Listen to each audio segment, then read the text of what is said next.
ಇನ್ನೊಬ್ಬರ ಪಾಪ ನಿಮ್ಮ ತಲೆ ಮೇಲೆ ಹೇಗೆ? ನೀವು ಕೂಡ ಅವನು ಹಂಗಿದ್ದಾನೆ ಇವನು ಹಿಂಗಿದ್ದಾನೆ ಅಂತ ಬೇರೆಯವರನ್ನ ನಿಂದೆ ಮಾಡ್ತೀರಾ? ಹಾಗಾದ್ರೆ ಈ ಕತೆ ಕೇಳಿ. ಒಂದು ಸಮಯದಲ್ಲಿ ಅಯೋಧ್ಯೆಯ ರಾಜನಿಗೆ ಗಲಿತ ಕುಷ್ಠರೋಗ ಆಗಿತ್ತು. ಅವರು ವಶಿಷ್ಠರನ್ನ ಕೇಳ್ತಾರೆ. ವಶಿಷ್ಠರು ಅವರ ಕುಲ ಪರಂಪರೆಯ ಆಚಾರ್ಯರು.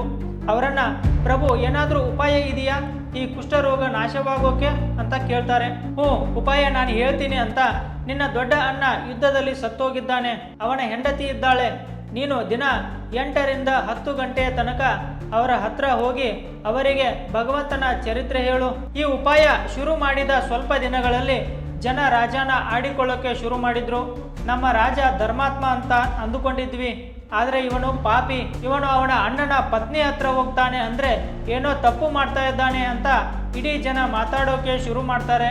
ಆದರೆ ಅಲ್ಲಿ ಭಗವಂತನ ಚರ್ಚೆ ಮಾಡ್ತಾ ಇದ್ರು. ಈ ವಿಷಯ ಇಡೀ ನಗರದಲ್ಲಿ ಹಬ್ಬಿತು. ಜನ ಇಂಥ ರಾಜನಿಗೆ ಧಿಕ್ಕಾರ ಅಂತ ನಿಂದೆ ಮಾಡೋಕೆ ಶುರು ಮಾಡ್ತಾರೆ. ಆವಾಗ ಅವನ ಎಲ್ಲ ಗಲಿತ ಕುಷ್ಠ ನಷ್ಟವಾಗುತ್ತದೆ. ನಂತರ ಇಡೀ ನಗರದ ಜನರನ್ನ ಸಭೆಯಲ್ಲಿ ಕರೆಸಿ ಅವರು ಮಾಡಿರೋ ಉಪಾಯ ಎಲ್ಲರಿಗೂ ಹೇಳಿದ್ರು. ಮತ್ತೆ ಅವರ ಕುಷ್ಠರೋಗ ಕೂಡ ವಾಸಿಯಾಯಿತು. ಅದಕ್ಕೆ ನೀವು ಕೂಡ ಇನ್ನೊಬ್ಬರನ್ನ ಆಡ್ಕೋಬೇಡಿ.